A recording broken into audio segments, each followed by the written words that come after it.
It's really hard to ask a giraffe to be a penguin or vice versa. And so one thing that's become much more obvious to me as I've gotten older is like, wow, DNA is powerful. Like, I'm so comfortable with no and losing and fear, but I'm so empathetic to people that aren't. And this will surprise a lot of you that maybe follow me, I'm unbelievably comfortable with aggressiveness and candor and binary talk on stage, but one-on-one, I've really struggled over the last 25 years as an executive with radical candor and shooting it straight because I'm so optimistic and I'm always trying to fix it. And so that's taken me a lot of work.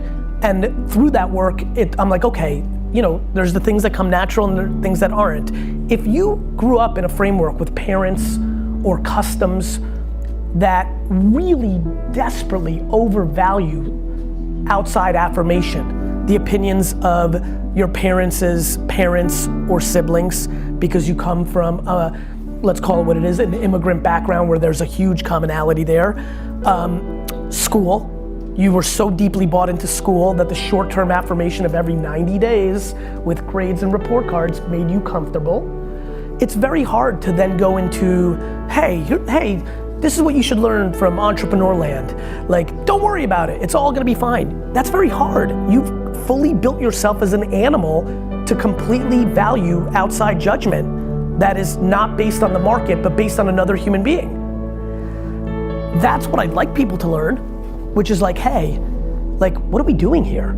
You've won the 400 trillion to 1 lottery of being a human being. Do you really want to live with regret? Like, do you not understand that the internet is the greatest optionality in the history of mankind? That our grandparents and everybody behind them had nowhere close to the options you sit with today? And really, like, what are you valuing that's making you conform into doing something that doesn't make you happy? Your current overhead? So sell your home and rent.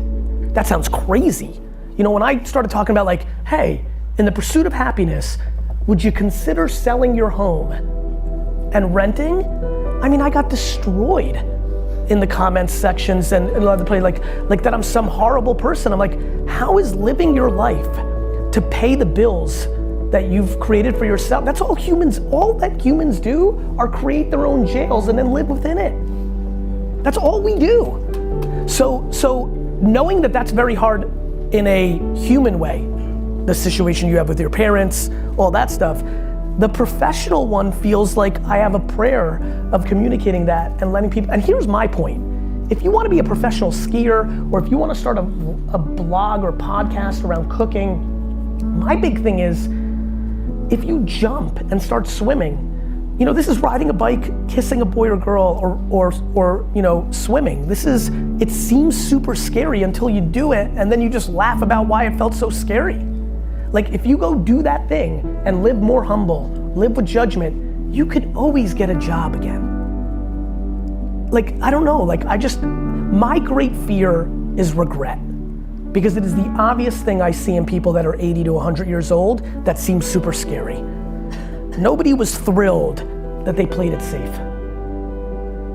You don't see it. And I think people should spend more time with 80 to 100 year olds that aren't their grandparents. I mean it. I think people need context on life a little bit. I think people have a horrible relationship with time. Do you know how many people in this room are scared shitless of 30? Like it's something, like it means nothing. But our society has decided to tell you that you have to figure it out and married and children and what are you talking about? 98% of the 59-year-olds I know don't have it figured out.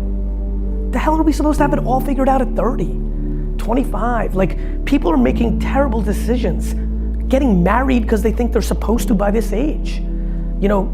Like buying homes because they think they're supposed, like the rules of modern society have led to, everybody wants to blame technology, and drug companies for, all our problems. We need to blame our norms, our expectations, our ridiculous North Stars that make no sense.